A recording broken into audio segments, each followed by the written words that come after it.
आज हम लोग पढ़ने वाले हैं इंडिया पाकिस्तान रिलेशंस। तो स्टोरी शुरू होती है कि सेपरेट नेशन बनाना है पाकिस्तान, जो कि जिन्ना चाहता था अपनी टू नेशन थ्योरी के अकॉर्डिंग। तो हमारे इंडिया में डिवाइड एंड रूल पॉलिसी जो ब्रिटिशर्स की देन थी वो पहले से चली आ रही थी। तो अब डिवीज़न करना था इंडिया और पाकिस्तान का, तो उन्होंने इंडियन इंडिपेंडेंस एक्ट 1947 लाया, ठीक है, जिसके अकॉर्डिंग रेडक्लिफ का मिशन बनाया गया। ओके। अब इंडियन इंडिपेंडेंस एक्ट के अकॉर्डिंग जो लैंड है इंडिया पाकिस्तान का वो 3 हिस्सों में बट गया। पहला तो इंडिया का पार्ट, सेकंड जो मुस्लिम डोमिनेटेड रीजन बनाना था पाकिस्तान, और तीसरा था एक इंडिपेंडेंट प्रिंसली स्टेट्स। ठीक है। अब प्रिंसली स्टेट में क्या नियम था कि वहाँ सुज़रेनिटी चलती थी ब्रिटिशर्स के साथ। सुज़रेनिटी क्या है? डॉक्ट्रिन ऑफ पैरामाउंसी, जो कि वो लोग को एक्सटर्नली कंट्रोल था ब्रिटिश का, लेकिन इंटरनली वो लोग ऑटोनॉमस बॉडी थे। ओके। तो उनको चॉइस दी गई कि या तो आप इंडिया में शामिल हो जाओ या पाकिस्तान में शामिल हो जाओ। इनके पास चॉइस थी, चॉइस। तो जो प्रिंसली स्टेट का जम्मू कश्मीर भी एक प्रिंसली स्टेट था, पार्ट था। हाँ।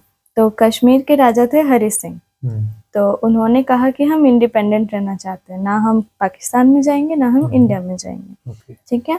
तो बहुत सारे ऑफर्स दिए गए कि इंडिया की तरफ से भी और मुस्लिम की तरफ से भी कि आप इधर आ जाओ, इधर आ जाओ। हरि सिंह ने कहा नहीं, हम इंडिपेंडेंट रहेंगे, हमारे पास आर्मी है। ठीक।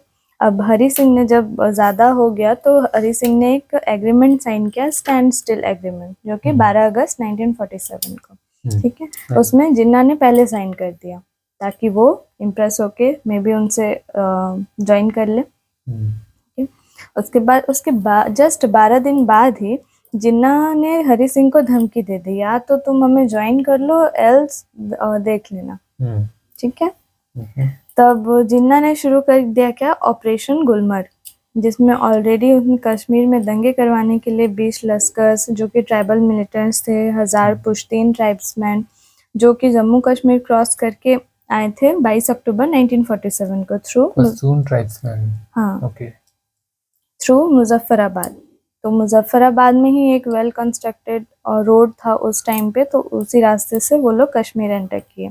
इन शॉर्ट पाकिस्तान कश्मीर में इन्वेड होना स्टार्ट हो गया, इन्वेड करना। ठीक है।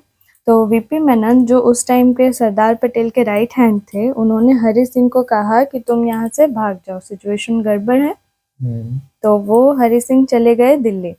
तो सरदार पटेल श्योर थे कि हरि सिंह को ऑफर इसी टाइम पे मतलब दे सकते हैं कि अगर अपने आप को बचाना है, कश्मीर को बचाना है, तो हम लोग तभी सेव करेंगे जब आप इंडिया के पार्ट बनेंगे। हम लोग क्यों अपनी आर्मी किसी और के लिए, जो हम लोग का पार्ट है ही नहीं, वो लोग पे वेस्ट करें। तो फिर हरि सिंह ने दिल्ली जाकर एक इंस्ट्रूमेंट ऑफ एक्सेशन साइन किया, जो कि मिडनाइट में 27 अक्टूबर 1947 को। ठीक है। ये तो ये जो ऑपरेशन गुलमर्ग चलाया गया, तो उसमें जो पाकिस्तानी ट्राइबल मिलिटेंट्स थे वो लोग बारामूला तक पहुंच गए, जो श्रीनगर से 34 किलोमीटर ही दूर था सर। ठीक है।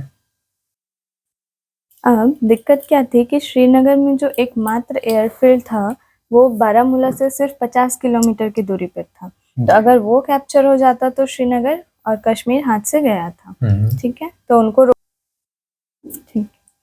तो 27 अक्टूबर 1947 को इन्फेंट्री डे मनाया जाता है। क्यों? ताकि वो जो डकोटा आर्मी थी वो भेजी गई थी श्रीनगर, ताकि उसको जल्दी से जल्दी पाकिस्तान मिलिटेंट्स को बारामूला से पीछे कर सके। Dakota army?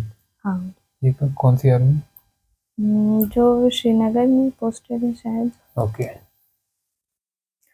तो अब वो लोग का मिशन शुरू हुआ, रेस्क्यू ऑफ श्रीनगर। ठीक है।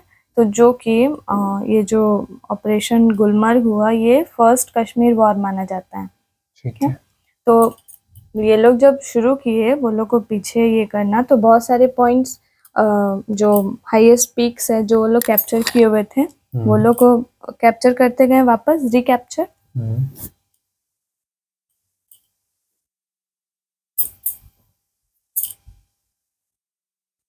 तो उस टाइम पे क्या हुआ कि हमारे जो नेहरू जी थे वो चले गए यूएन। तो वहां से अब उन्होंने वहां पे किसने क्या समझाया नहीं समझाया, तो उन्होंने कहा कि हम मीडिएट करेंगे इंडिया पाकिस्तान का जो फाइट हो रहा है, ताकि वो सीज फायर करें और सीज फायर के लिए एग्री करें, क्योंकि दोनों तरफ से फायरिंग होगी तो वार का सिचुएशन बनेगा। ठीक है, तो वो लोग कन्विंस कर लिए कि हम लोग सीज फायर करने में मीडिएट करेंगे। ठीक है, तो नेहरू जी ने वहां से ऑर्डर दिया कि रोक दो, जो हम लोग रिकैप्चर करते जा रहे थे पूरा वो कश्मीर का पार्ट जहाँ पे वो लोग कैप्चर किए हुए थे, तो उन्होंने नेहरू जी ने वो बीच में ही कहा कि छोड़ दो, तो जहाँ तक वहाँ वो कैप्चर किए वहां तक रुक गए और वहां से जो वापस आ गए तो उसको बोला गया सीज फायर लाइन। ठीक है, लेकिन हम लोग के रुकने के वजह से बहुत सारा वास्ट पार्ट जो था वो ऐसे ही छूट गया, जो कि अभी पीओके है, मतलब पाकिस्तान ऑक्युपाइड कश्मीर। अगर वो भी हम लोग कैप्चर करते जाते तो वो लोग काफी इतना सारा पार्ट जो वो पाकिस्तान के अंडर नहीं आता। ठीक है, अब हुआ कराची एग्रीमेंट, वो हुआ 27 जुलाई 1947 को। अब 27 जुलाई में क्या था कि जम्मू कश्मीर में क्या है कि एक तरफ से चाइना है जो कैप्चर करना चाह रहा है लैंड बाय एनी हाउ। ठीक है, और एक तरफ से पाकिस्तान है जो भी वो जब मौका मिले वो कश्मीर लेना चाह रहा है।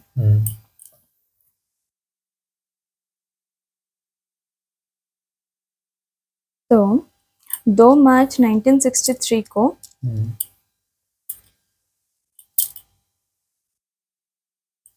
चेन यी जो चाइना के फॉरेन मिनिस्टर थे और प्लस पाकिस्तान के जो उसके काउंटर पार्ट थे जुल्फिकार अली भुट्टो, दोनों ने साइन किया एक पैकिंग एग्रीमेंट जो कि कॉमन बाउंड्री के लिए था। ठीक है, article 6 1963 pact ceding the Shaksgam valley to China. तो वो लोग क्या किए, जो पीओके वाला पार्ट है उसी में एक है सक्समबाम वैली। ठीक है, तो वो क्या किए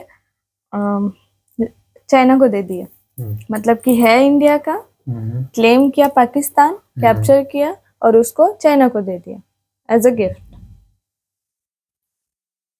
है इंडिया का, पाकिस्तान ऑक्युपाई किया, हम लोग ने सीज फायर वो रोक दिया फायर, तो वो उसके अंडर आ गया।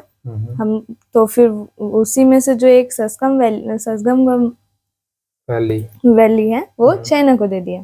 ठीक है, अब उसके लिए ऑपरेशन शुरू हुआ दत्ता खेल, जो कि गिलगिट रीजन में था। ठीक है, अब उसको हेड कर रहे थे मेजर विलियम ब्राउन और गिलगिट के जो स्काउट्स थे वो। उसमें एम क्या था कि ओवरथ्रोइंग the rule of Dogra dynasty of Kashmir, तो उसमें जो रूल चल रहा था डायनेस्टी का उसको ओवरथ्रो करना था। ठीक है, तो 1 नवंबर को Gilgit Baltistan annexed from Dogra dynasty और उसको पार्ट बना दिया गया किसका, पाकिस्तान का। ठीक है, और इतना सब जो हो रहा था तो Lord Mountbatten turned a blind I when the province was overrun by British officers led troops of Gilgit Scouts soon after India and Pakistan were granted independence. ठीक है, लॉर्ड माउंटबेटन ने कुछ नहीं किया, ये सब चल रहा था। तो bearing a fierce defense at Skardu before it fell to the raiders in mid 1948, Gilgit, जो कि गिलगिट एक ऐसा पार्ट था ना कि जहाँ बहुत ऊंचे ऊंचे माउंटेन्स हैं, ठीक है, 18,000 फीट ये के। तो वो लोग सोचे कि ये जो इतना बैरन आइलैंड है, 2 कंट्री इसके लिए थोड़ी फाइट करेगी कभी, तो ये सोच के वो लोग इसको छोड़ दिए। तो जो प्रिंसली स्टेट था ये एक ओनली पार्ट है which was not contested for recapture by Indian service forces. ठीक है, वो एक ऐसा ये रह गया कि जो पाकिस्तान कैप्चर भी कर लिया तो इंडिया की साइड से उसको रिकैप्चर करने के लिए कभी ट्राई ही नहीं किया गया, गिलगिट वाला पार्ट। ठीक है, IR एक ऐसा सब्जेक्ट है ना जहाँ सर बताएं कि वहाँ बैलेंस्ड एनार्की चलती है। एनार्की मतलब अराजकता तो है लेकिन बैलेंस्ड वे में है। ठीक है, उसमें कोई एक इंटरनेशनल गवर्नमेंट नहीं है कि वो कंट्रोल कर रहा है या हेड कर रहा है। इसमें सबसे मेन चीज़ है किसी कंट्री का कंट्री अबव एनीथिंग एल्स, मतलब सबसे बड़ा इंटरेस्ट है सेल्फ इंटरेस्ट, कोई भी कंट्री का ले लो। ठीक है, तो रिलेशन इंटरनेशनल रिलेशंस में सबसे ज़्यादा अपना इंटरेस्ट देखा जाता है, ठीक है। तब क्या हुआ, जब हम लोग कैप्चर कर रहे थे तो एक पॉइंट था, हाईएस्ट पॉइंट, तो वो था NJ 9842 पॉइंट, ठीक है। अब यहाँ आके हम लोग ठीक कैप्चर करते जा रहे थे, यहाँ आके रुक गए। अब रुक गए, अब वहां से क्यों रुक गए यहाँ? क्योंकि इसके बाद जो जितना था वो सब इतना हाईली इनहेबिटेबल टेरेन था कि यहाँ तो कोई रहेगा नहीं, ना इंडिया से ना पाकिस्तान से, ठीक है। तो जो इस पॉइंट के बाद मतलब जितना भी आगे का रास्ता था जो उसके नॉर्थ में था, वो लोग सोचे कि यहाँ तो कभी कोई रहेगा नहीं, तो दोनों में डिस्प्यूट होगा ही नहीं, दोनों कंट्रीज में, इस रीजन के लिए।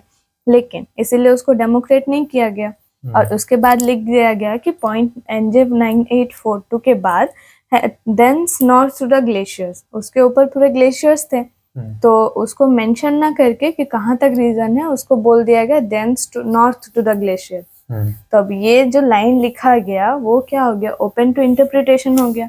अब जो कंट्री देखेगा वो अपना फायदा के लिए इसको बोलेगा, है ना, कि नॉर्थ टू द ग्लेशियर्स मतलब कि कहीं तक भी, है ना। तो पाकिस्तान क्या किया, अपना दिमाग लगा के, कि वो नॉर्थ टू ग्लेशियर्स जो उधर सियाचिन की तरफ जाता है उसको नॉर्थ ना मान के NJ 9842 का जो पॉइंट था उसका नॉर्थ पकड़ लिया, और बोला कि यहाँ जो काराकोरम रेंज की तरफ जाता है जहाँ अक्साई चीन है, ठीक है, उसको नॉर्थ मान के बोला कि ये इसका नॉर्थ में जाता है, और ये लिखा हुआ है कि नॉर्थ तक वो एरिया है, तो मतलब पूरा सियाचिन ग्लेशियर पाकिस्तान का है।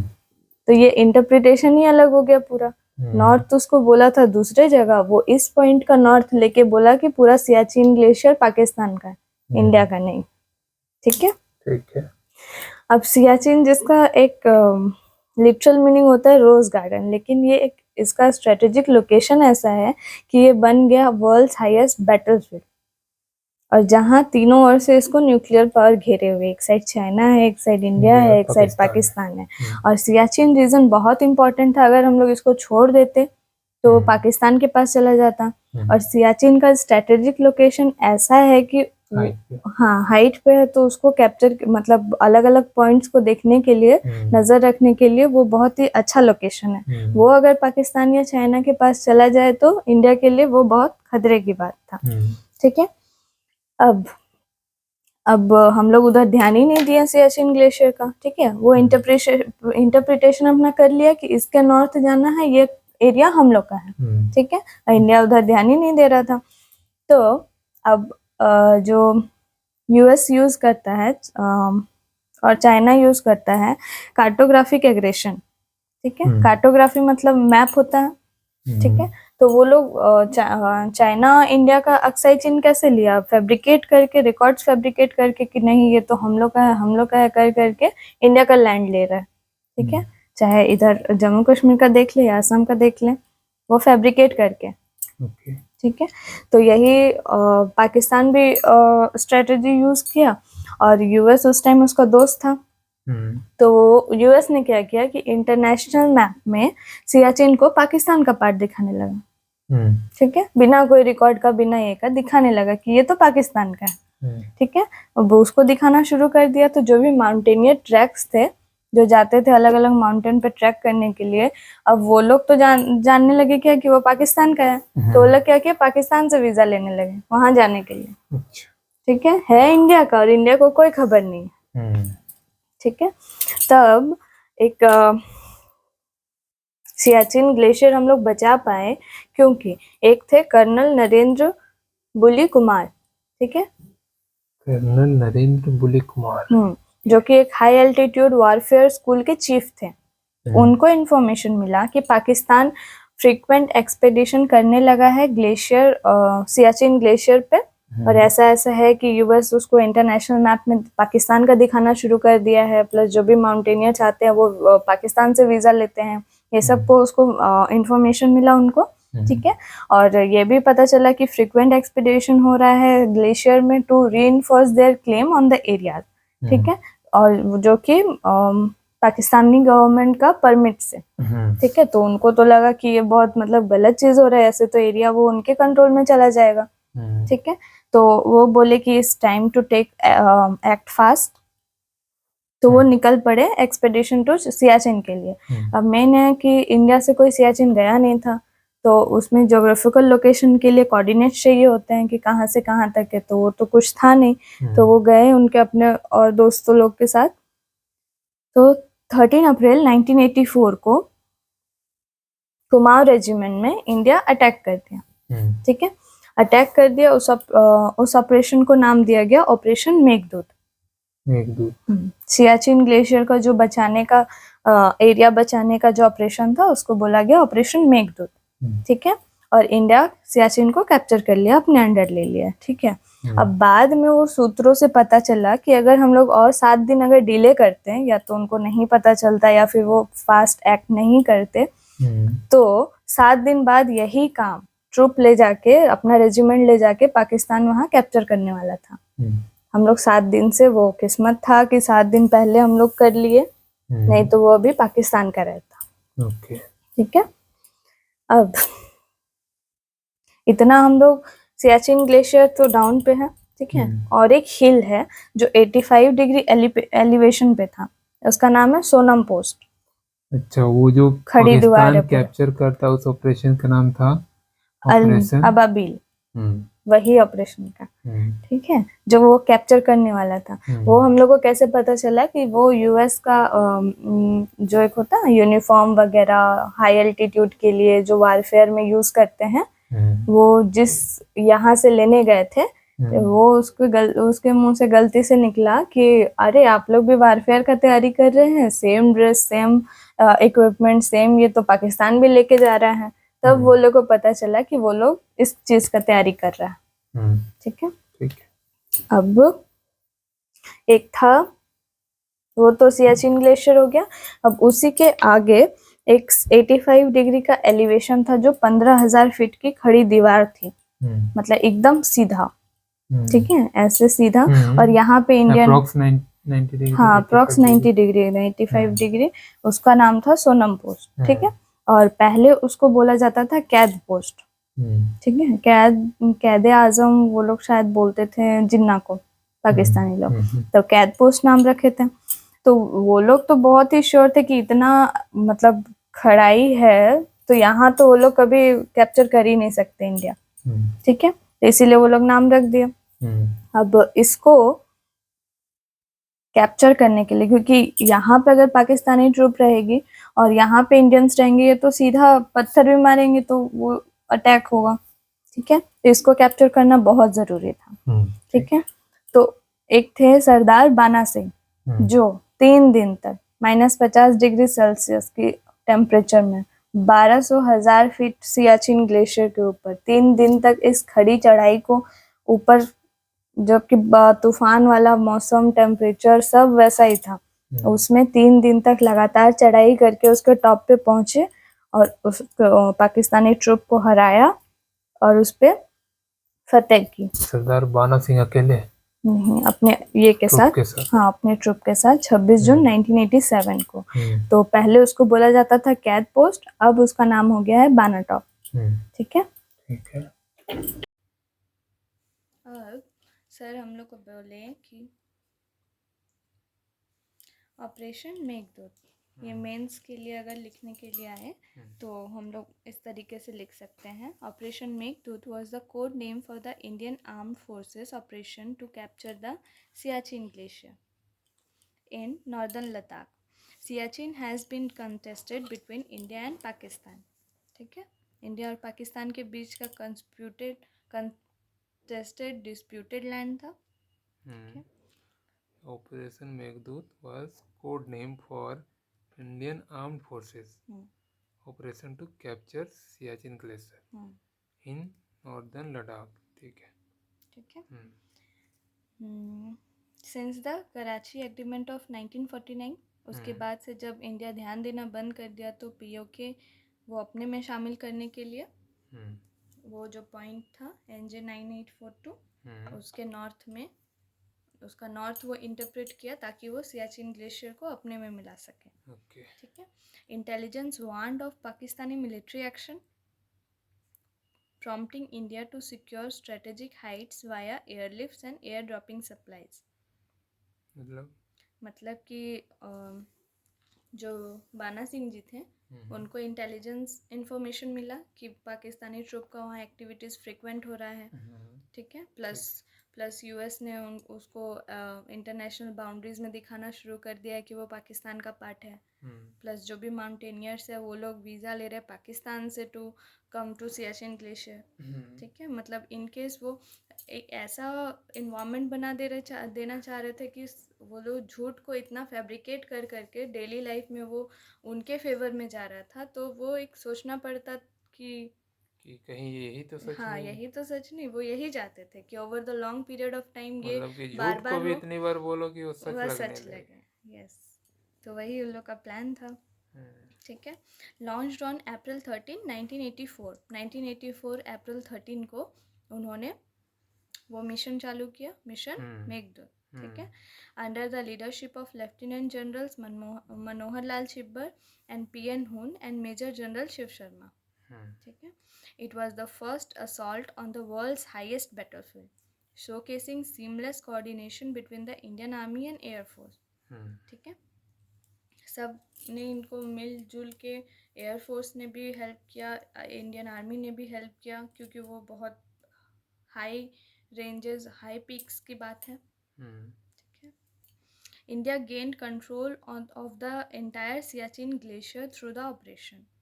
Strategically, Siachen dominates the Susquehanna Valley, controls routes from Gilgit-Baltistan to Leh, and observes Gilgit-Baltistan on Indian territory occupied by Pakistan. ये एक ऐसा स्ट्रेटेजिकल लोकेशन है जहाँ से डोमिनेट कर सकते हैं सक्शमगम वैली, जो कि पाकिस्तान ने किसको दे दिया? चाइना को. ठीक है. उस पर भी नज़र रखा जा सकता है. जो गिलगित बाल्टिस्तान से ले जाने का रास्ता है वो उनके रूट पे भी नज़र रख सकता है. और ऑब्जर्व गिलगित बाल्टिस्तान, जो कि गिलगित बाल्टिस्तान रीजन है जो कि इंडियन टेरिटरी है ऑक्युपाइड बाय पाकिस्तान, उस पर भी नज़र रख सकते हैं. तो ऐसा स्ट्रेटेजिक लोकेशन है ये. तो इसको जाने देना मतलब घाटे का सौदा. Heavy loss. ठीक है. अब सियाचिन ग्लेशियर पे रहना इतना भी आसान नहीं है ना, क्योंकि एक तो टेम्परेचर सारा चीज़ मैटर करता है. condition. एक तो हार्श वेदर कंडीशन, कांस्टेंट वहाँ पे एवलांचेस हो रहे हैं, प्लस एक मतलब एक होता है ना एक कप चाय के लिए भी जो फ्यूल और ये आ रहा है वो भी बहुत महंगा है. ठीक है. या तो फिर और भी प्रॉब्लम्स है, फ्रॉस्ट बाइट हो गया या फिर किसी को हाई एल्टीट्यूड सिकनेस हो गया. फ्रॉस्ट बाइट बहुत ठंडे से एकदम किसी की डेथ होना, फ्रॉस्ट बाइट हो गया. तो देखा गया कि अराउंड 6 करोड़ जो अमाउंट है वो हर रोज़ खर्च करना पड़ता है टू कीप अ ब्रिगेड. एक ब्रिगेड में 5,000 ट्रूप्स होते हैं. एक ब्रिगेड में 5,000 और 6 उनको करोड़ पर डे जो कि होते हैं अराउंड 22,000 करोड़ एनुअली. इतना खर्च करना है तब सियाचिन पे हम वो स्ट्रेटेजिक लोकेशन पे खुद को मेंटेन कर सकते हैं. तो बहुत सारा ये भी आया कि मतलब ओपिनियंस भी आया कि वहाँ से हम लोग को डीमिलिट्रलाइज कर देना चाहिए. वहाँ पे इतना मिलिट्री नहीं रखना चाहिए, खर्चा नहीं करना चाहिए. हाँ. लेकिन अब जैसे हिस्ट्री से अगर हम लोग सीखें तो बहुत सारा ऐसा ट्रीटीज़ था जो इंडिया तो मानते आ रहा है, लेकिन हम लोग को जो पड़ोसी देश है वो कभी भी तोड़ सकते हैं, कभी मुँह कर सकते हैं. तो अगर हम लोग वो रीज़न वैकेट करके नीचे आ जाते हैं, ठीक है, तो क्या पता चाइना ऑक्युपाई कर ले या पाकिस्तान ऑक्युपाई कर ले, क्योंकि वो लोग तो कभी भी मुँह कर सकते हैं. इंडिया अपने पोजीशन पे रहेगा कि हाँ चलो हम लोग वैकेट करके नीचे थोड़ा स्टेबल पोजीशन पे आ जाते हैं. लेकिन अगर वो लोग दोनों में से कोई कैप्चर कर लिए तो इंडिया के लिए फिर से उसको रिकैप्चर करना बहुत मुश्किल हो जाएगा. तो उससे अच्छा है कि जो खर्च करके वहाँ पे हम लोग सस्टेन करें ताकि वो मेंटेन रहे. ये काइंड ऑफ समरी है कि हम लोग इंडिया पाकिस्तान का हिस्ट्री जानने के लिए कि क्या अभी तक चला आ रहा है. और ये आयरॉनिक है कि हम लोग जो कन्फ्लिक्ट्स हुए हैं पास्ट में उन्हीं के थ्रू ये जान सकते हैं. ठीक है. मतलब पूरा क्रोनोलॉजी है. हाँ. तो 1940 से लेके 1950 तक उसके बीच में जो जो कॉन्फ्लिक्ट्स हुए, ये मेजरली सारा कॉन्फ्लिक्ट्स का हिस्ट्री है, ठीक है। तो अगस्त 1947 में India and Pakistani independence from Britain, ठीक है, 1947 में। अक्टूबर 1947 में पहला कश्मीर वॉर बिगिन हुआ, जो भी हम लोग पीछे पढ़े, ठीक है। ठीक है, 1960 और 1970s के बीच में। अगस्त 1965 में सेकेंड कश्मीर वॉर बिगिन हुआ, ठीक है, 1970 से 1980 के बीच में। दिसंबर 1971 में इंडो पाकिस्तानी वॉर, जो कि बांग्लादेश में चला, ठीक है, और इंडिया उसको सपोर्ट किया, किसके अगेंस्ट? पाकिस्तान के अगेंस्ट, ताकि बांग्लादेश एक इंडिपेंडेंट कंट्री बन सके, ठीक है। मई 1974 में इंडिया का पोखरण 1 न्यूक्लियर टेस्ट हुआ, ठीक है, जिसको नाम दिया गया ऑपरेशन स्माइलिंग बुद्धा, ठीक है, ऑपरेशन स्माइलिंग बुद्धा, ठीक है। अब 1980 से 1990 के बीच जुलाई 1889 में कश्मीरी इंसर्जेंसी बिगिन हुआ, ठीक है। 1990 से 2000 के बीच में, इसको हम लोग डिटेल में पढ़ेंगे बाद में, ठीक, अभी ये सिर्फ समरी है। 1990 से 2000 के बीच में हुआ। 1998 में इंडिया का पोखरण 2 न्यूक्लियर टेस्ट हुआ, और उसी टाइम, उसी के 5 दिन बाद पाकिस्तान का चौगाई न्यूक्लियर टेस्ट किया गया, ठीक है। ऐसा नहीं कि वो 5 दिन में बना लिया, हम लोग न्यूक्लियर टेस्ट किए, तो वो पहले से बनाया हुआ था, लेकिन छुपा के रखा हुआ था, नहीं छुपा के रखा हुआ था, कि इंडिया जब करेगा तब हम दिखाएंगे कि मेरे पास भी है, ठीक है। तो इंडिया उस टाइम अडॉप्ट किया क्या? नो फर्स्ट यूज पॉलिसी, ठीक है, कि हम खुद से पहले किसी डिस्ट्रक्शन के लिए पहल नहीं करेंगे, हाँ, पहल नहीं करेंगे, ठीक है। अब मई 1999 में क्या हुआ? कारगिल वॉर बिगिन हुआ, ठीक है। 2000 से 2010 के बीच में, 2001 में क्या हुआ? इंडिया का पार्लियामेंट अटैक, 2007 में समझौता एक्सप्रेस में बॉम्बिंग, 2008 में मुंबई अटैक्स हुए, ठीक है, और 2010 और 20 के बीच में 2019 में क्या हुआ? पुलवामा अटैक। समरी है कि 1947 में क्या हुआ? पार्टीशन हुआ और पहला इंडो पाकिस्तान वॉर हुआ, ठीक है। तो अगस्त 1947 में British India divided into 2, India और पाकिस्तान में बांट के चली गई। बहुत वायलेंस हुआ, बहुत मास डिस्प्लेसमेंट हुआ, ठीक है। अक्टूबर 1947 में पहला इंडो पाक वॉर हुआ over princely state Jammu and Kashmir, ठीक है। दिसंबर 1948 में वॉर एंड्स विथ LOC, जो कि वॉर एंड हुआ, LOC का लाइन बनाया गया। फिर कराची एग्रीमेंट हुआ, जो कि मेडिएटेड बाय UN, ठीक है। 1965 का वॉर तो सेकेंड इंडिया पाक वॉर बोलते हैं इसको, जो कि 1965 में हुआ था। अप्रैल 1965 में बॉर्डर टेंशन डेवलप होने लगे बिटवीन इंडिया एंड पाकिस्तान, ठीक है। सितंबर 1965 में second India Pakistan war over Kashmir war ends with UN मेडिएशन, cease fire हुआ, ठीक है। जनवरी 10, 1966 में ताशकंद एग्रीमेंट हुआ, जो कि ब्रोकर किया गया किसके द्वारा? सोवियत यूनियन के द्वारा। 1971 में हुआ बांग्लादेश लिबरेशन वॉर। 1971 मार्च में पॉलिटिकल अनरेस्ट जो ईस्ट पाकिस्तान है उसके इंडिपेंडेंस के लिए। दिसंबर में इंडिया इंटरवीन करता है to support Bangladesh against Pakistan. दिसंबर 1971 में ही पाकिस्तान फोर्स सरेंडर किया और बांग्लादेश इंडिपेंडेंट कंट्री बन गया।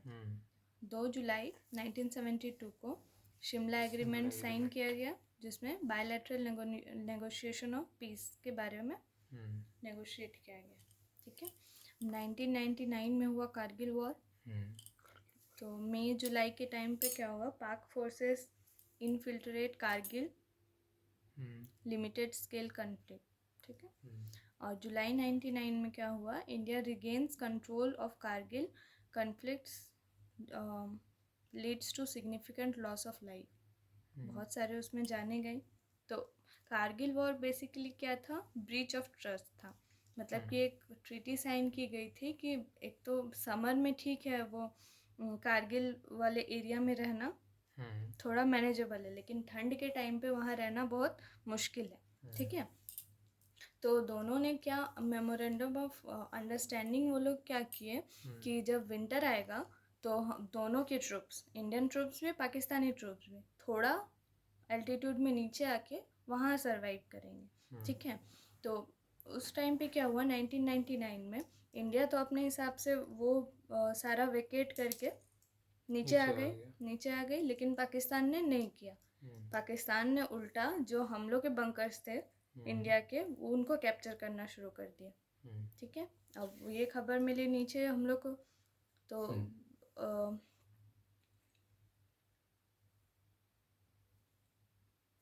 फिर जाके कारगिल वॉर शुरू हुआ।